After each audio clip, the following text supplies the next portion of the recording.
दोस्तों कुरान में आसमान 7 बताए गए हैं और हैरानी की बात है कि कुरान में 7 आसमान वाली आयतें भी 7 ही हैं। अल्लाह ने जहन्नुम के 7 दरवाजे बनाए हैं और हैरत की बात है कि कुरान में जहन्नुम लफ्ज 77 मर्तबा आया है, जो कि 7 का गुणा है। अमेजिंग। दोस्तों कुरान में पहली मर्तबा 7 लफ्ज यानी सबा सूरह बकरा की आयत नंबर 29 में आया है और आखिरी मर्तबा 7 लफ्ज का जिक्र सूरह अन-नबा की आयत नंबर 12 में आया है। अब यहाँ अपना दिमाग तेज रखना, क्योंकि अब आप और भी ज्यादा हैरान होने वाले हैं। पहली और आखिरी मर्तबा 7 लफ्ज जिन आयतों में आया है उनके बीच क्या खास है।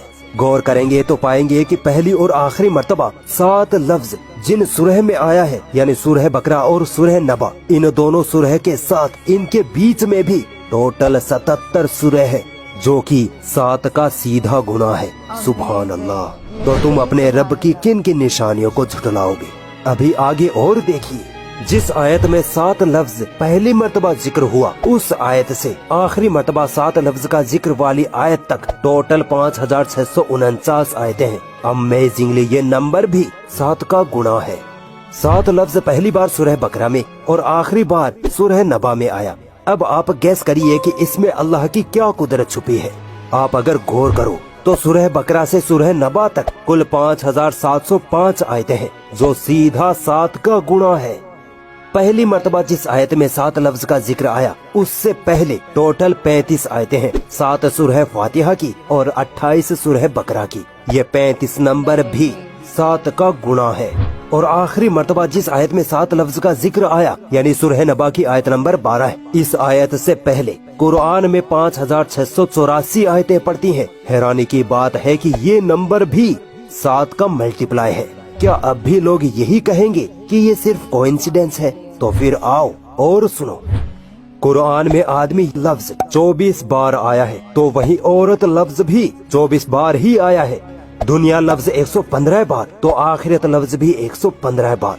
88 मर्तबा फरिश्ता लफ्ज, तो जनाब 88 मर्तबा ही शैतान लफ्ज का इस्तेमाल हुआ है। 145 बार जिंदगी लफ्ज, तो 145 बार ही मौत लफ्ज का जिक्र कुरान ने किया है। क्या अब भी यही कहोगे कि कुरान अल्लाह का कलाम नहीं है? हदीसों के मुताबिक ज़कात देने से मालो दौलत में बरकत होती है, यानी ज़कात और बरकत लफ्ज का एक दूसरे से कनेक्शन है। अब देखिए कुरान में ज़कात लफ्ज 32 बार आया है, तो वहीं बरकत लफ्ज भी 32 बार ही आया है।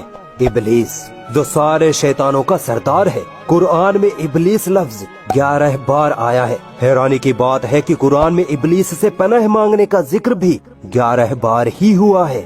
दोस्तों हम पर जब कोई मुसीबत आती है और जब अल्लाह ताला उस मुसीबत को हम पर से टाल देता है, तो हम अल्लाह का शुक्र अदा करते हैं, है ना? अब देखिए कुरान में मुसीबत लफ्ज 75 मर्तबा आया है, तो शुक्र लफ्ज भी 75 मर्तबा ही जिक्र हुआ है। क्या कोई इंसान इतनी बड़ी किताब में इतने अमेजिंग न्यूमेरिकल कैलकुलेशन कर सकता है, वो भी 1400 साल पहले? अगर अब भी कोई डाउट है तो आओ और आगे ले चलता हूँ। एक साल में कितने महीने होते हैं? 12। और 12 महीनों में दिन कितने होते हैं? 365।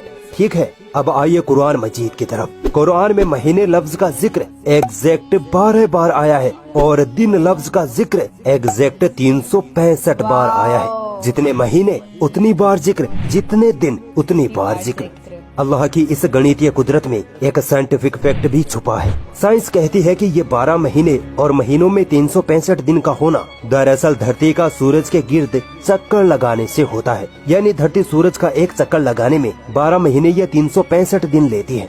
अब गौर करिए कि अल्लाह ने कुरान में महीने लफ्ज का जिक्र 12 बार और दिन लफ्ज का जिक्र एग्जैक्ट 365 बार करके ये बताया है कि पृथ्वी सूरज के चक्कर लगाती है। सुभान अल्लाह। सोचो अल्लाह ने ये बात 1400 साल पहले ही कुरान में लिख दी थी, जब साइंस का कुछ अता पता भी नहीं था। तो बताओ तुम अपने रब की किन किन निशानियों को झुठलाओगे? मुझे पता है इनकार करने वाले लोग अब भी यही कहेंगे कि कुरान अल्लाह का कलाम नहीं है। तो चलो एक और अमेजिंग न्यूमेरिकल मिरेकल आपके सामने रखता हूँ, इसको जरा झुठला के दिखाओ। दोस्तों कुरान में समुद्र लफ्ज 32 मर्तबा आया है और जमीन लफ्ज 13 बार आया है। आप सोच रहे होंगे कि ये तो कोई मेल नहीं बैठा, है ना? लेकिन अगर आप इन दोनों नंबरों को जोड़ दे यानी 32 + 13 तो बनते हैं 45। अब भी कोई मेल नहीं बैठ रहा। सुनिए, साइंस कहती है कि हमारी पृथ्वी का 71.1% हिस्सा पानी यानी समुद्र है, जबकि 28.8% हिस्सा जमीन से घिरा है। अब आओ कुरान में दिए गए समुद्र और जमीन लफ्ज की परसेंटेज कैलकुलेशन करते हैं। दोनों नंबरों को जोड़ने पर बनते हैं 45। ठीक है, समुद्र का प्रतिशत निकालते हैं। 32/45 इंटू 100 निकलता है 71.1%, और जमीन का प्रतिशत निकालते हैं तो 13/45 इंटू 100 आता है 28.8%। ये दोनों एग्जैक्ट वही प्रतिशत है जो आज हमें साइंस समुद्र और जमीन के बारे में बताती है। अल्लाहु अकबर। तो क्या अब भी कोई है जो अल्लाह की इस गणितीय कुदरत को झुठला दे? नहीं झुठला सकता। अगर कोई डाउट लगता है तो कुरान में ये सब चेक कर सकते हो। पूरी दुनिया इस कुरान में गलतियां ढूंढने में लगी पड़ी है, मगर आज तक एक जर्रा बराबर भी गलती इस कुरान में नहीं ढूंढ पाई, क्योंकि ये किताब उस वाहदहू ला शरीक की तरफ से है जिसने इस दुनिया को थाम रखा है, जिसने इंसानों, जिन्नों, जानवरों, पहाड़ों, समुद्रों, हवाओं सबको पैदा किया। वही हर शह को कंट्रोल करने वाला है। वही जिसकी तरफ हमें लौट कर जाना है, वही अल्लाह है।